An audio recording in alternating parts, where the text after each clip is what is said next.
Alhamdulillah. Alhamdulillah الذي هدى والصلاة والسلام على عباده الذين اصطفى خصوصا على سيد الرسل وخاتم الأنبياء وعلى آله وصحبه الذين اجتباه أما بعد. Inshallah, we will be covering a quick refresher on the fiqh of fasting.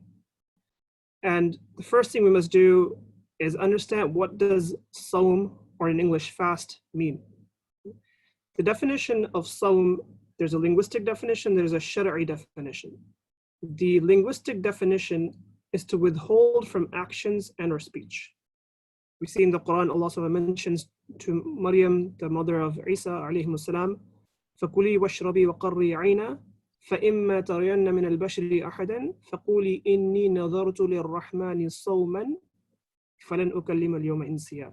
That Allah subhanahu tells Maryam alayhi salam that if somebody were to talk to you, somebody were to approach you, then tell them that I have taken a vow of a sawm, of this withholding, and hence فَلَنْ أُكَلِّمَ الْيَوْمَ إِنسِيًّا. Today I'm not going to speak to anyone.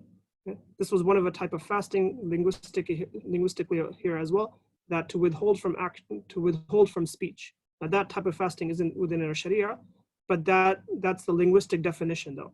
The legal or the Shari'i definition is to withhold from eating, drinking, and marital relations during daylight hours. When we say marital relations, we use that term al-haya, but what that means is the intimacy that happens between a married couple, and during the daylight hours, meaning from the beginning of Fajr until the beginning of Maghrib. And there's various different types of fasts. There's obligatory fasts, so you have like the fard fast of like Ramadan, or you may have a wajib or another form of obligatory fast, such as if a person were to take a vow that if such and such thing were to happen, if I were to pass this test, if I were to get this job, then I take an oath by Allah that I will fast for 3 days, for example. Those type of fasts are obligatory fasts. We have various type of sunnah fasts, like for example the fast of Ashura, or the 10th of Muharram, along with the 9th or the 11th. Or you have other type of mustahab fast, like Mondays and Thursdays, the Prophet used to fast, or the fasting of the Ayyamul Bid, the 13th, 14th, and 15th of every lunar month, or the sixth fast of Shawwal. Or in general, a person just wishes to fast on any day for the pleasure of Allah subhanahu wa ta'ala, so that's a nafil fast. And then there are certain type of fasts that are disliked.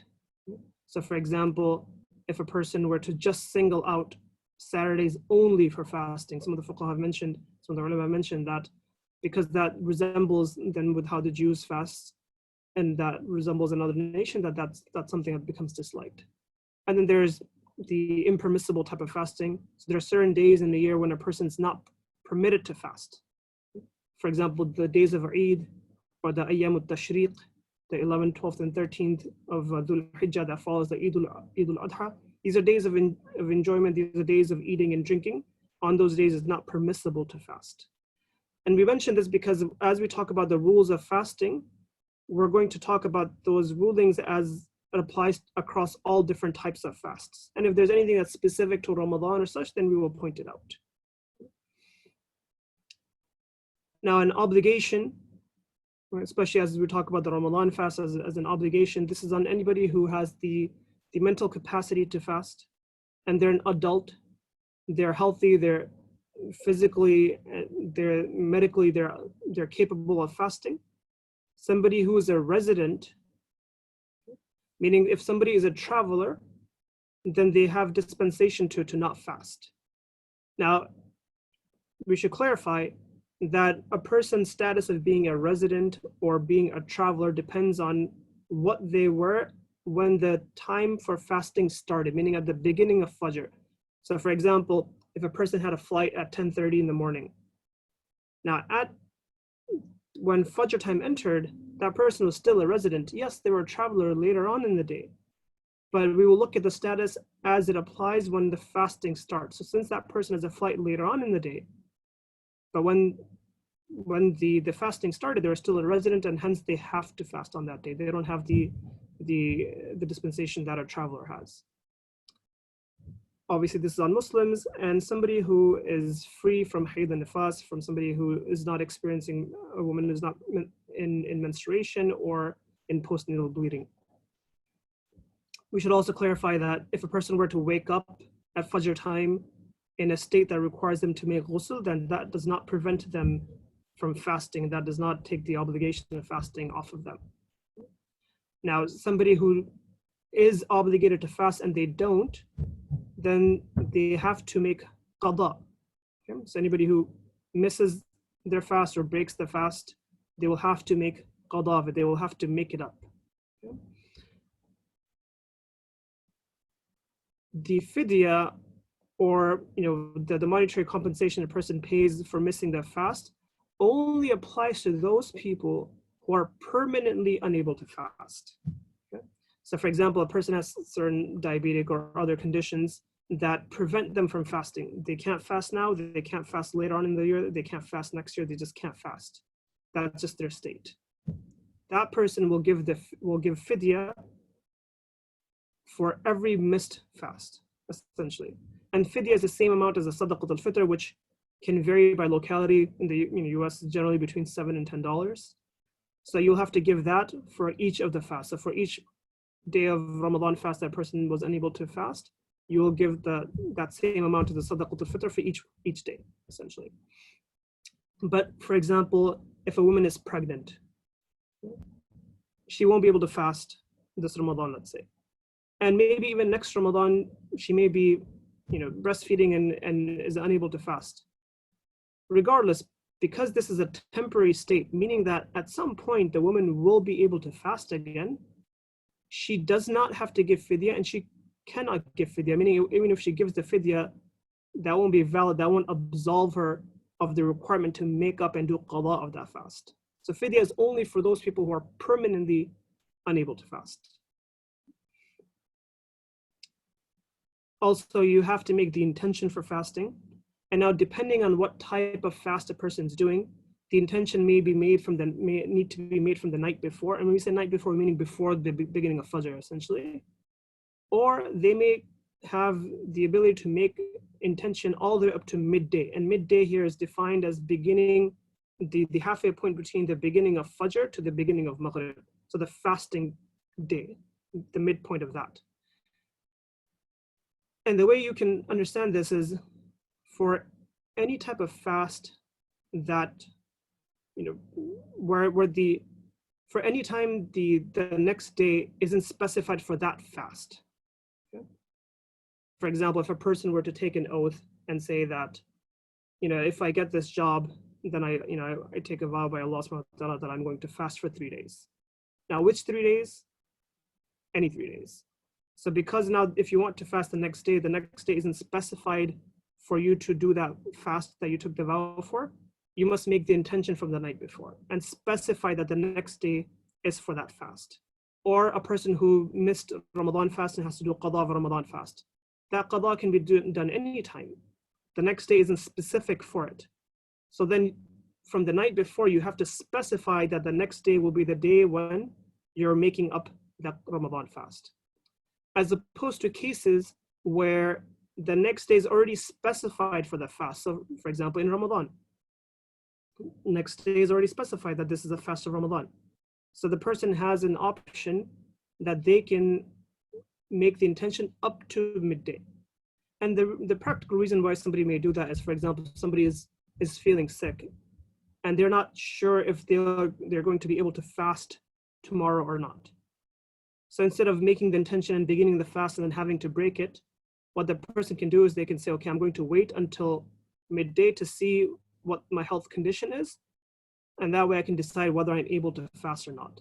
But do note that even though the intention can be delayed slightly, nothing before that point can be done that would otherwise break a fast. So meaning a person can't have breakfast and then later on make the intention that, okay, today I'm going to fast, because at that point you've already done something that would have broken the fast. Okay, the fast is going to be from the beginning of Fajr. It's not going to be from the time that you made the intention. And hence, the validity of the fast must be from the beginning of Fajr time. Now, we should also add about Suhur and Iftar. Okay? The Suhur is Sunnah. Okay? So a person shouldn't just not skip Iftar and just have a good dinner or such. person should wake up for suhoor. It's a sunnah that they should make the intention. This is something that differentiates our fast from the fast of other people. And also there's a lot of benefit in it. The suhoor generally is within the last sixth of the night, meaning it's closer to Fajr time, the second half of the last third of the night, if you will. And you know that the last third of the night is a Mubarak time. There's a time for dua, there's a time for tahajjud, there's a time for nafil, ibadat and such. So if a person gets up for suhoor, then when they finish suhoor and they have a few minutes before Fajr, then inshallah they can, in preparation for Fajr, make wudu and pray a few rakat, and there'll be tahajjud. And inshallah, if this person does this throughout Ramadan, then inshallah after Ramadan ends as well, the person will be in this habit of waking up at tahajjud time and praying tahajjud. So there's a lot of benefit in that. So a person should wake up for suhoor. And we should just clarify also that, there are two words, there's suhoor and there's sahur. They're both valid words, just with different meanings. Suhoor is, the act of when you wake up and you have that pre-dawn meal. And sahur is the actual food that you eat. It's similar to wudu and wadu. They're both valid words, but wudu is, the whole act of making the wudu, whereas wadu is the water that is used to make wudu. Also iftar, it is makruh to delay it. So even if a person at Maghrib, when Maghrib time is entered, they're in the middle of dua or they're reciting Quran or such, they should pause and break their fast and have iftar. They shouldn't say that, okay, because I'm in the middle of dua, because I'm reciting Quran, I'm doing something virtuous, I'm going to delay the iftar a bit. You shouldn't delay the iftar. Okay, it's makruh, it's disliked to delay the iftar. Now, certain rulings about what causes the fast to break. In certain cases, when the fast breaks, a person is required not just to make qadaa of it, not just to make it up, but they also have to give the expiation or the kaffarah for it as well. And the case when a person will have to do both qadaa and kaffarah is, first, if you break the fast. Okay? So for example, if a person in Ramadan, for no valid reason, just doesn't fast, never made the intention, never fasted. Although that was wrong and that was sinful and the person has to make up that fast, but there's a qadaa, there's only they only have to make it up, there's no expiation. So kaffarah, expiation will only be when the fast is broken and it was broken intentionally, it wasn't accidental or such. It was without any valid excuse. So it wasn't that for some medical reason the person had to take some medication and break their fast or such. It was without any valid reason. And it was done in Ramadan, so this is a Ramadan fast. It only applies to Ramadan fast, not even the qadaa of a Ramadan fast, just the Ramadan fasts in Ramadan. And it was done by either eating or drinking or having intimacy between the couple. And when the intention was made from the night before. So note that in Ramadan, you can make the intention from the night before, or you can make the intention up to halfway point of the fast. Kaffarah will only apply if the intention was made from the night before. And the kaffarah, we should also clarify, is for a person to then fast for 2 consecutive months. Okay, that's the expiation. That person will have to fast for 2 consecutive months without any breaks. Okay? In the case of a woman, if she has menstruation or such, then that period is excused, but then she must resume immediately after that ends. So for 60 continuous fasts for that person. In other cases, a person only has to do qadaa, they only have to make up the fast. There's no expiation. Okay? This is, for example, if a person broke their fast accidentally. So a person was gargling their mouth while taking a shower, and some water went down their throat. That was accidental. Coercion, we put it out there just for everyone's awareness, but alhamdulillah, inshallah, it shouldn't apply to people. Or if they broke for some medical reason, person all of a sudden felt dehydrated, blood pressure went down, blood sugar level went down, person had an asthma attack, some reason, some medical reason because of which they had to break their fast, then yes, the fast is broken. There's no sin on them, inshallah, but they will have to make up the fast. For accidentally breaking a fast, we should also clarify this could be where a person was eating and they thought that the Fajr time had not entered, but actually it did. Or the person thought that Maghrib time entered, so they broke their fast, and then they realized, no, actually Maghrib time did not enter. That was not done intentionally, that was accidental. The fast still breaks, but there's no expiation. If a person were to eat or drink something out of forgetfulness, they completely forgot that they were fasting and they ate something or drank something, irrespective of how much they ate forgetfully or how much they drank forgetfully, there is no, even the fast doesn't break, let alone any expiation. The fast doesn't even break if a person were to do that forgetfully, which is different than a person does something because they didn't know the ruling. That's not excused. But if a person just completely forgot they were fasting and they ate or drank something, in that case, the fast will not break. Now, even in those cases where technically the fast doesn't break, there's still certain actions that if you were to do them, they're disliked, they're makruh, you shouldn't do them. Okay? One is to taste something without swallowing. And a common question people will ask is, can I brush my teeth with toothpaste while I'm fasting? Technically, as long as the toothpaste doesn't go down the throat, the fast doesn't break. But it's still disliked to do that. To taste something without swallowing and to expose oneself to the danger of breaking the fast. So you're exposing yourself to the danger that the toothpaste may go down the throat, in which case it will break your fast. So for that reason, you shouldn't do it. Okay? Additionally, things such as, passionate kissing and such between the spouses, this is something that if there's fear that this is going to lead to something more that does break the fast, then these things should be avoided as well. Certain things that will neither break your fast, nor are they disliked for you to do it either.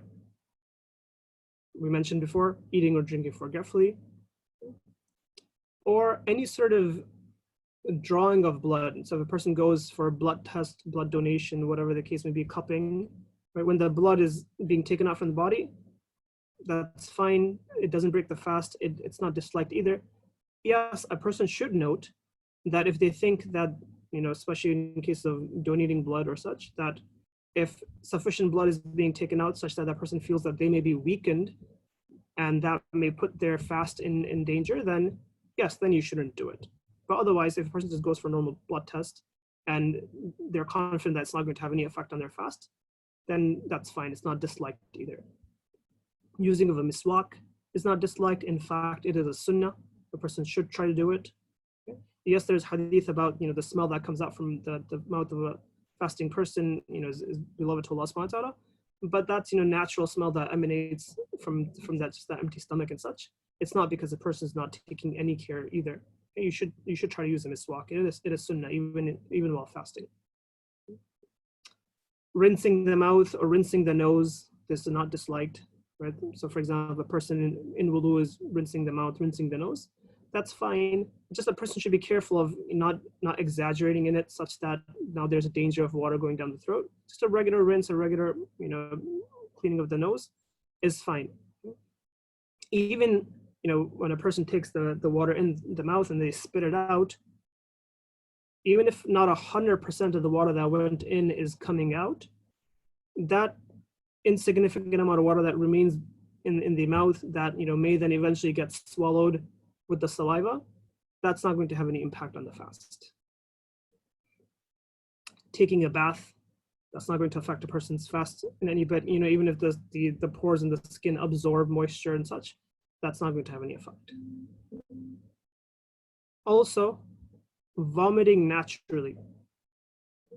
This is an important one to know. A lot of people don't know this. If a person just vomits naturally, that's not going to break the fast. Or even some vomit that comes up the throat and just goes back down normal, just naturally, that's not going to break the fast. What a lot of times breaks people's fast is they vomit just naturally. They weren't feeling well and they ended up vomiting. Now they think that because I vomited, now my fast must be broken. Then they'll go and drink some water or such. That drinking of the water will break their fast, not the vomit itself. Okay? The only case where vomiting will break a person's fast is if a person self-induced vomiting of a mouthful or more. That will break a person's fast. If it's self-induced and if it's a mouthful or more. Otherwise, just vomiting naturally or the vomit that comes up and goes down naturally, that's not going to break a person's fast. And it's not something, if it's natural, it's not within a person's control, so it's not going to be disliked either in any way. Now, a lot of times people ask questions about, does this break my fast? Does this break my fast? Does this break my fast?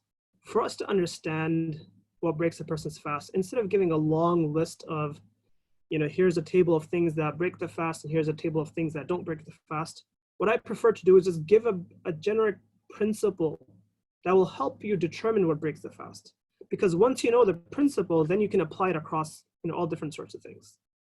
So the principle that will help you determine in most cases what breaks the fast is if an agent enters through an orifice, so something that's entering through your mouth, your nose, or the rear private part, and in some cases the ear, right? Generally, this won't apply for the ear, but if a person does have a tympanic membrane that is perforated, then something that's inserted into the ear can go down the throat. So just, it's better to avoid ear drops and such while a person's fasting, out of ihtiyat, out of precaution. But if a person knows for sure that their tympanic membrane is perforated, then they must abstain from ear drops and such while fasting. So if something were to enter through one of these orifices, the mouth, the nose, the rear private part, and it reaches the necessary cavity, which is the throat, technically the bottom of the throat, or the stomach, or the intestines. If that were to happen, if it entered through that orifice and it reached one of these necessary cavities, then the fast will break. This is the principle. And if you know this principle, then you can apply it for all sorts of things, and you don't have to then worry about specific things about whether this specific thing breaks my fast and that specific thing breaks my fast. Whatever the question is, generally, if you run it across this principle, you'll be able to correctly identify the ruling for it. So let's take some examples. An IV or an injection.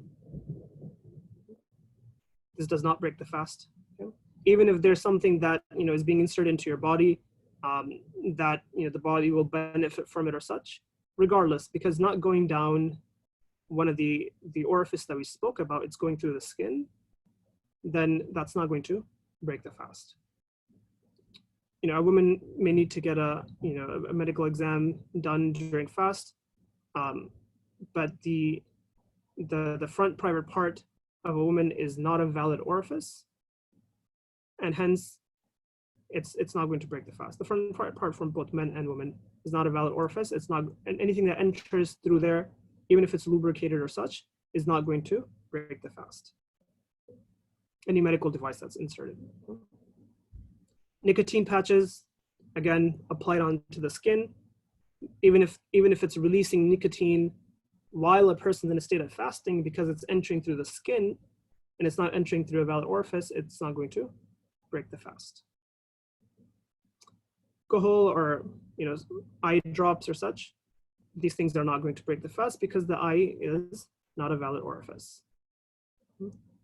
Drawing of blood, we spoke about this one, it's not going to break the fast. It's not even something that's, the blood is being drawn, and even if a needle is inserted into the body, that's not going to have an effect on the fast. Right? It's not something that's going down the orifice into a cavity.